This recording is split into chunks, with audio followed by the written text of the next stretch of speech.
Ruth Caldwell was no stranger to heartache.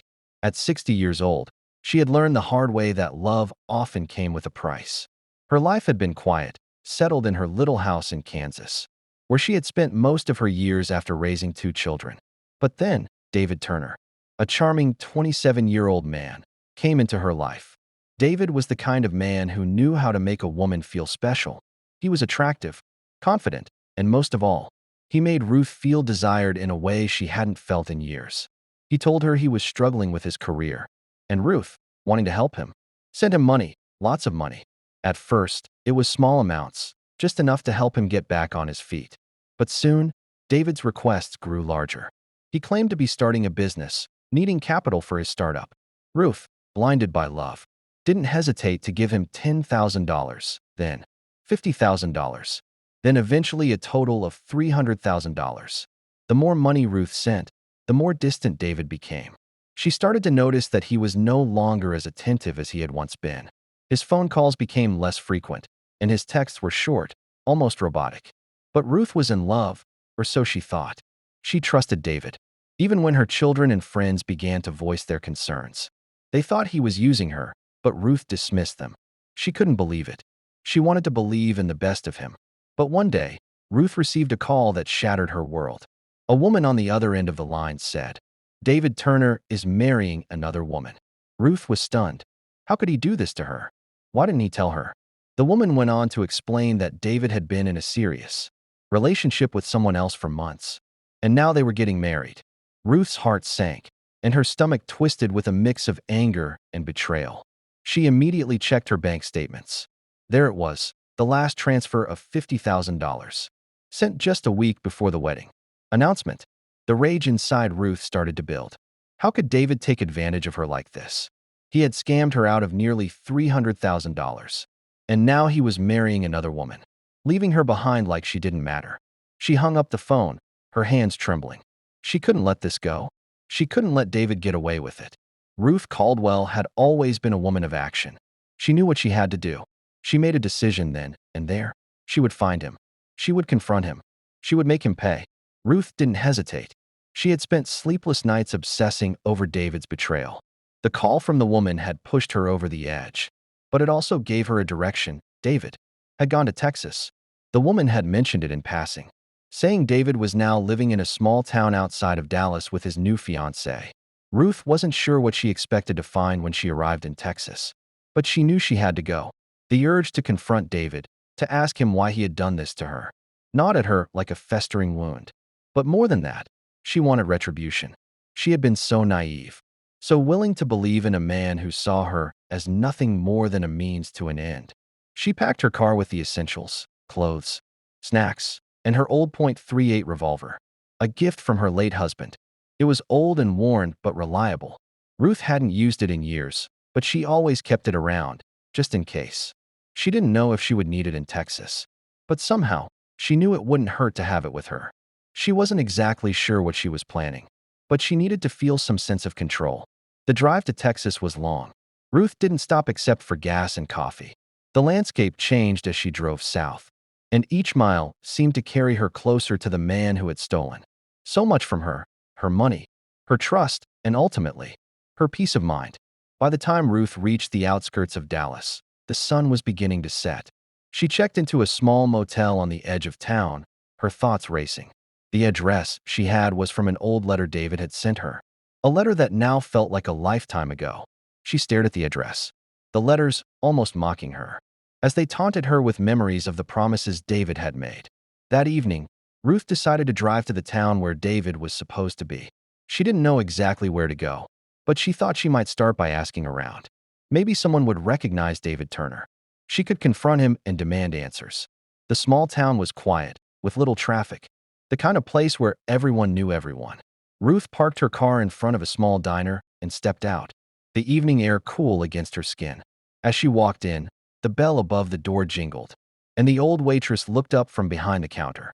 Ruth's heart skipped a beat when she saw a framed photo of a man that looked very much like David, sitting on the counter by the register. She approached the waitress slowly. "Excuse me, I'm looking for someone," Ruth said, trying to sound casual. "David Turner. Do you know him?" The waitress eyed her for a moment before nodding. Oh, sure. He used to come in here a lot with his new wife. They just got married a few months ago. Real nice guy. They live out by the lake now, not far from here. Ruth's breath caught in her chest. Her hands shook, but she kept her composure. Do you know where exactly they live? She asked, her voice tight. The waitress hesitated, but then pointed toward the back of the diner. You'll find their house on Lakewood Drive, a little past the old barn. It's the one with the white fence. Ruth nodded, thanking her. She felt a strange mix of excitement and fear building within her. This was it. She was close. Very close. That night, Ruth barely slept. Her mind raced with thoughts of confronting David. What would she say to him? Would he even recognize her? What if he tried to deny everything? She knew one thing for sure. David Turner was going to pay for what he had done to her, and she was the one who would make him do it. The next morning, Ruth drove to Lakewood Drive. The sun was just beginning to rise, casting long shadows across the road. She turned onto the gravel driveway of the house with the white fence. It was beautiful, far more than she had ever expected. David had clearly done well for himself, thanks to her. She parked her car a little ways down the road and watched the house. David and his new wife were inside, completely unaware of the storm that was about to descend upon them. Ruth could feel the weight of the moment pressing down on her. She had come here for answers. But now, as she sat in the car, she realized she had come for much more than that. Ruth had come to make David suffer. Ruth sat in her car for what felt like hours, watching the house with the white fence. The early morning light cast an eerie glow over the scene, almost as if it were preparing her for what was about to happen.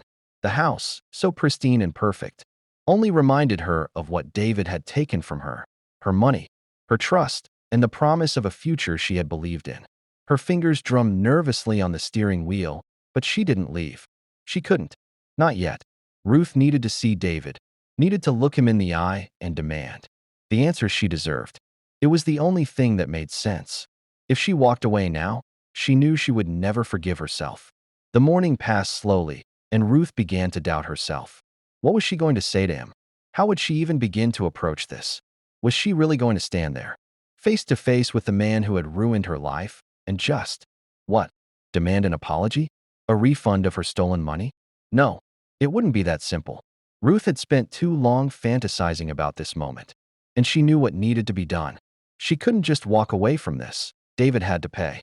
He had taken everything from her, and it was time to take something back. Around noon, she finally saw David. He stepped outside, dressed casually in a white t-shirt and jeans. His posture relaxed, as if he had no care in the world. Ruth's heart pounded as he walked toward the driveway, his eyes fixed on the ground, oblivious to her presence. It was now or never. She stepped out of the car, her breath coming in shallow bursts, her legs feeling weak as she approached him. David looked up and froze, his eyes widening in disbelief as he saw her standing there. For a brief moment, Ruth thought he might turn and run, but instead he stood still, his gaze shifting from confusion to something darker. Guilt, perhaps? Ruth couldn't be sure, but the anger inside her surged. David, Ruth said, her voice colder than she intended. She took a step forward, watching him closely. He opened his mouth as if to speak, but hesitated. Ruth, he finally said, his voice a little shaky. He glanced around, clearly nervous. What are you doing here? You shouldn't be here. We're done. Ruth clenched her fists at her sides. Done. She repeated, her voice rising with the weight of the years of betrayal. We're not done, David. You took my money. You scammed me for $300,000. And you think we're done? David flinched, his eyes darting nervously toward the front door as if he wanted to retreat back inside. But Ruth wasn't going to let him. She moved closer, her pace deliberate, her gaze never leaving his face. You think you can just walk away from all of this? From everything you took from me? Ruth continued, her voice growing steadier. I trusted you. I believed you. And you lied. You lied to me. David shook his head, his expression a mix of panic and defensiveness. Ruth, listen, I never meant for it to go this far. I never meant to hurt you. Don't, Ruth snapped. Don't try to talk your way out of this. David took a step back, clearly uncomfortable, and Ruth could see the fear in his eyes now. He was no longer the charming, confident man who had manipulated her. He was just a scared little boy trying to cover his tracks. But it was too late for that. You think you can just move on, marry someone else, and leave me in the dust? Ruth took another step toward him, her hand tightening around the cold metal of the revolver she had tucked in her jacket pocket. You took everything from me, David.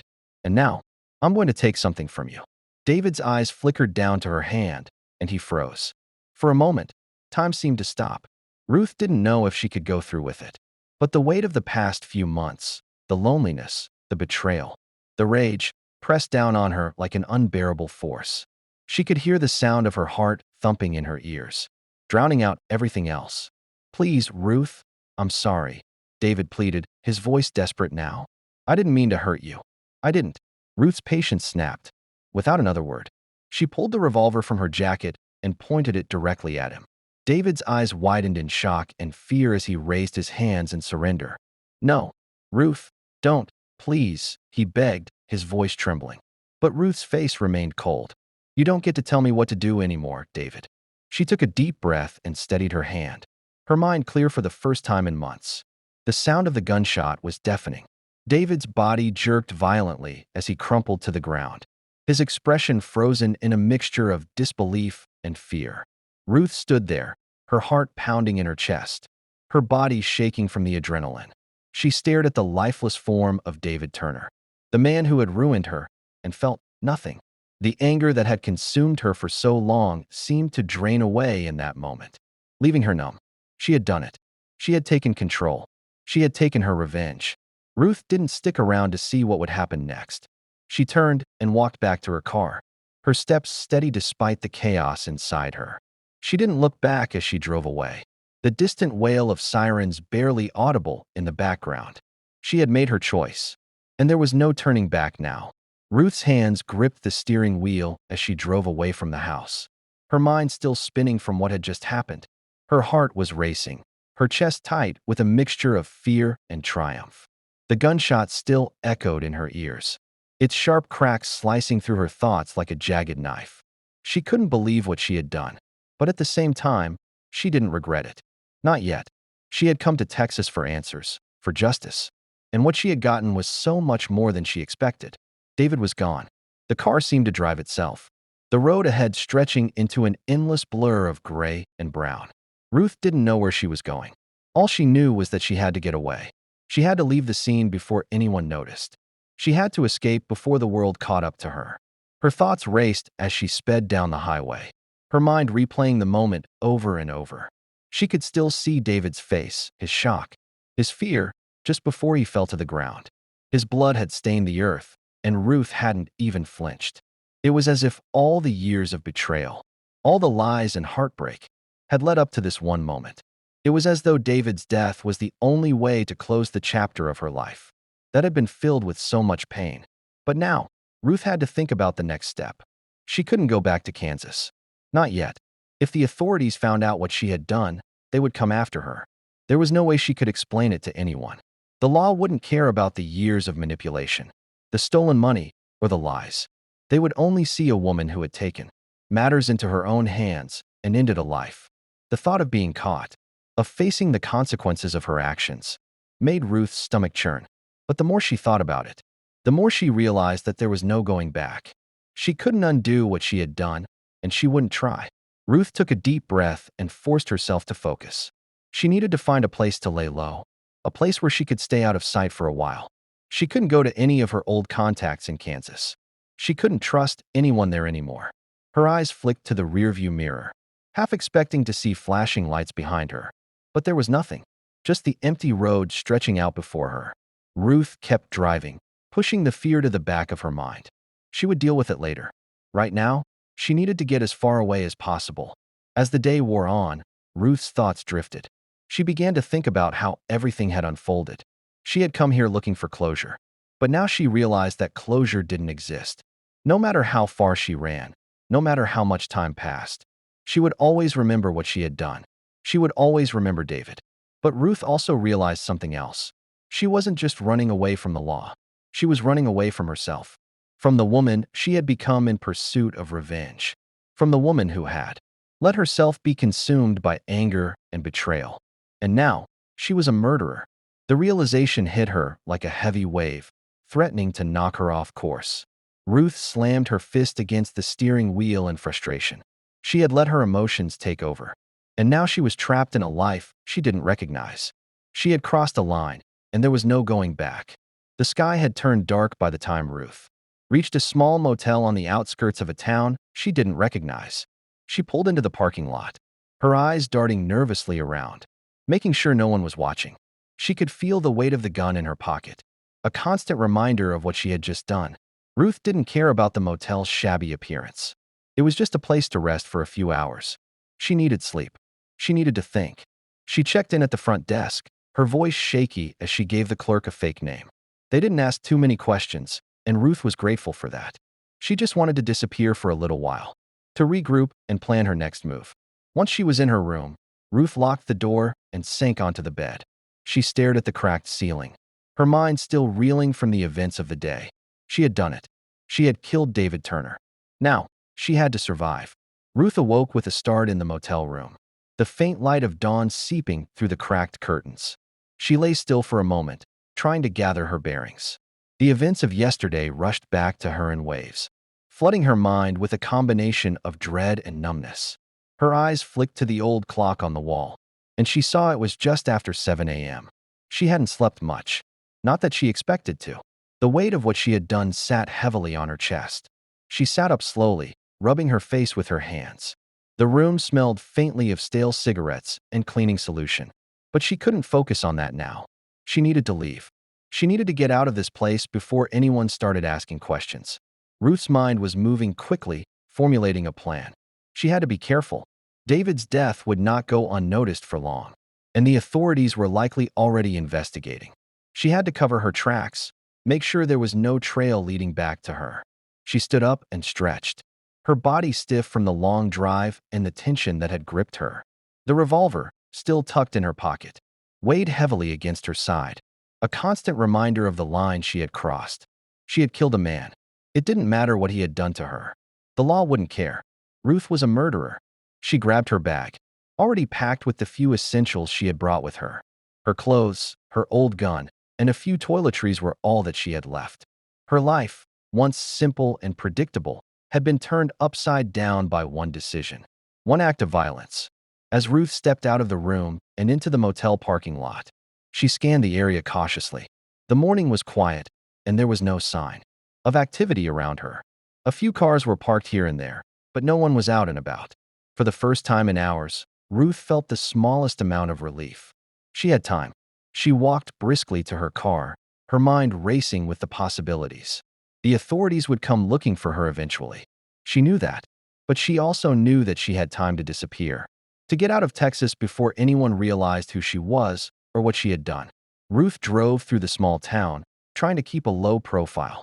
She knew she couldn't stay here for long. She needed a new identity, a new place to call home, a place where no one knew her and where she could start over. But where? She thought about her old life in Kansas. The house, her children, the friends she had left behind. Could she ever go back? No, not after what she had done. They would never forgive her, and the authorities would be searching for her there. She needed to keep moving. But where? Ruth had no idea. She hadn't planned this. When she first came to Texas, it was just to confront David, to get answers. But now, everything had changed. Her life, as she had known it, was gone. The woman who had driven to Texas, with hopes of reconciliation, was no longer the same person, who was sitting behind the wheel of a car heading into the unknown. Her thoughts were interrupted by a sound coming from the radio. It was a news report, the voice of a reporter detailing a shooting in a small town near Dallas. Ruth's stomach dropped. She turned the volume up, her heart pounding. Authorities are investigating the death of a man in a shooting incident late yesterday. The victim, identified as David Turner, was found outside his home on Lakewood Drive. Police are treating the case as a homicide and are asking anyone with information to come forward. Ruth's grip on the steering wheel tightened. They were already talking about it on the news. She hadn't even been gone for 24 hours, and it was already all over the airwaves. The weight of her actions sank in deeper. She quickly switched off the radio, her mind racing. How long before the police traced the gunshot back to her? How long before someone recognized her as the woman David had conned? The woman with the motive? The fear bubbled inside her again, but she forced it down. She had made her choice, and now there was no going back. She pulled off the highway and onto a quiet back road. The small town was fading behind her, and the vast emptiness of the open road stretched ahead. Ruth didn't know where she was going, but she couldn't stay in Texas for long. The thought of driving farther, heading into the wilderness where no one would know her, became her only thought. As the day wore on, Ruth didn't stop to rest. She kept driving, her eyes flicking nervously at the rearview mirror every few minutes. The landscape blurred past her, flat plains and scrubby hills. Nothing but road and sky ahead. She didn't know where she would end up, but one thing was clear: she couldn't let the past catch up with her. Not yet. Not until she figured out her next move. For now, Ruth was alone on the road, running from everything she had left behind. Ruth had been driving for days now, the miles stretching out before her like an endless ribbon. She hadn't stopped for long, just quick pit stops at gas stations, occasional meals in diners where no one paid her any mind. She had shed her old life completely, and now she was just a woman on the run, carrying with her the heavy weight of a single, irreversible act. Each day felt like an eternity. Ruth's nerves were frayed. Her mind played tricks on her. Every car that passed, every siren in the distance made her heart race. She would glance in the rearview mirror, half expecting to see flashing lights behind her. But nothing ever came. The authorities hadn't caught up with her yet. They were still looking for the woman who had killed David Turner. But they hadn't found her. Not yet. Ruth tried to keep herself occupied with thoughts of her next steps. She needed a new identity, a new place to settle. But where could she go? What could she do? Her old life was gone. She couldn't go back to Kansas. She couldn't go anywhere where someone might recognize her, or, worse, where the authorities might be watching for her. The weight of her decision pressed down on her harder each day. She had never intended for things to go this far. When she had come to Texas, it had been with the simple desire to confront David, to ask him why he had betrayed her so deeply. But somewhere along the way, that desire had shifted. Ruth had wanted more than just answers. She wanted retribution. She had wanted to make him suffer for what he had done to her, and in the process, she had crossed a line she couldn't undo. By the time Ruth found herself near a small town in the desert of New Mexico, she had made a decision. She couldn't keep running forever. She needed to face what she had done, take responsibility for her actions, and find a way to make peace with herself. It wasn't going to be easy, but it was the only way forward. She parked her car in a quiet corner of a small, rundown motel parking lot and sat in the driver's seat for a moment. The heat of the desert sun was oppressive, but it didn't bother her. It was the least of her worries. Ruth had decided that she would turn herself in. She had spent days running, hiding, convincing herself that she could escape the consequences of her actions. But deep down, she knew it wasn't possible. No matter how far she went, no matter how much time passed, she would always be haunted by David's death. It was time to face the music. She had no illusions about what would happen next. The authorities would charge her with murder, and she would likely spend the rest of her life in prison. But at least she would be able to look herself in the mirror again. At least she wouldn't be running anymore. Ruth stepped out of the car, her legs shaky as she walked toward the motel office. The bell above the door rang as she entered, and the elderly man behind the desk looked up from his newspaper, giving her a curt nod. "I need to make a call," Ruth said, her voice unsteady. The man didn't ask questions. He just handed her the phone, and Ruth took it with trembling hands. She dialed the number for the local police station, her heart pounding in her chest as she waited for the line to connect. When the operator answered, Ruth felt a cold shiver run through her. I need to speak to someone about turning myself in," Ruth said, her voice barely above a whisper. There was a long pause on the other end of the line. The operator seemed to be processing what she had said. Finally, a calm, professional voice spoke. "Ma'am, is this a serious call? Are you in immediate danger?" "Yes," Ruth answered, the words coming out in a rush. I killed someone. His name is David Turner. I need to turn myself in. Please." The voice on the other end of the line softened, and Ruth felt a strange sense of relief flood over her. She had taken the first step toward redemption, toward facing the consequences of her actions. She wasn't free, and she knew that. But in that moment, Ruth felt a weight lift from her shoulders. For the first time in days, she could breathe. The operator took her information, and within the hour, the local sheriff's deputies arrived at the motel. They didn't treat her like a criminal. They were calm, professional, as if they had dealt with people like her before.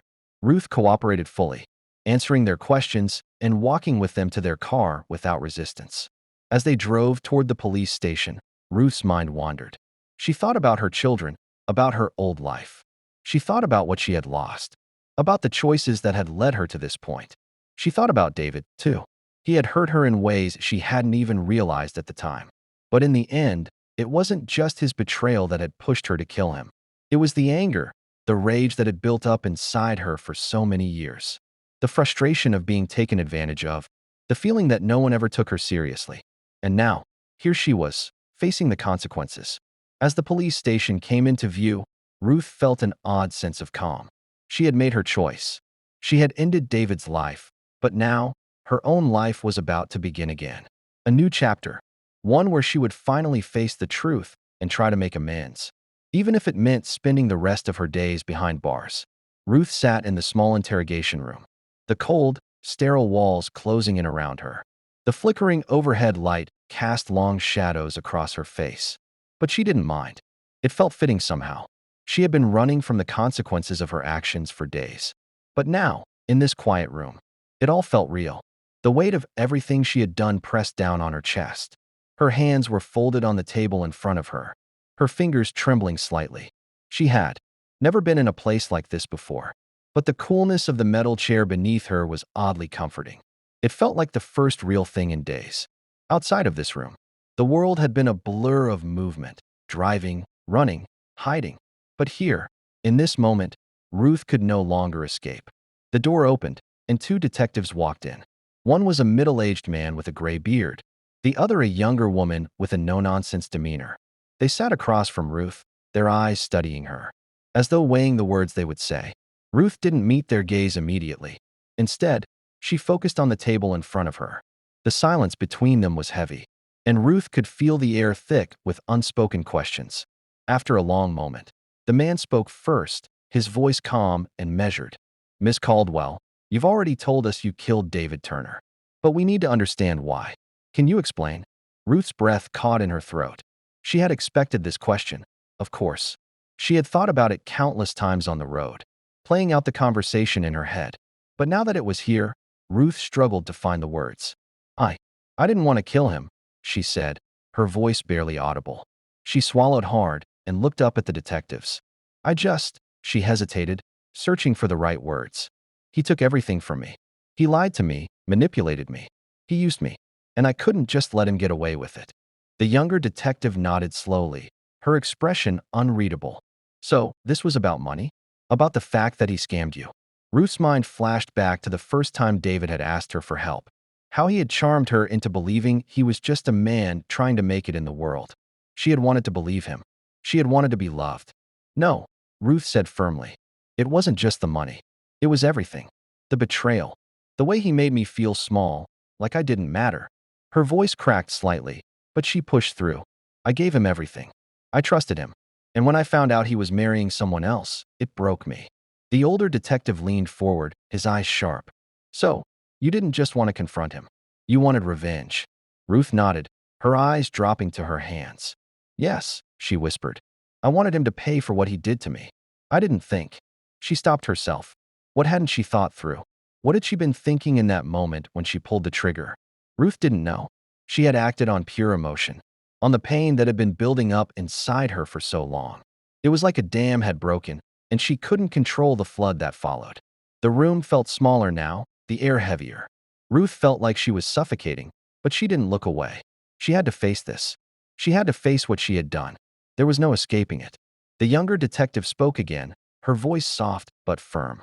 "Miss Caldwell, do you understand the severity of what you've done? You've taken a life, and there will be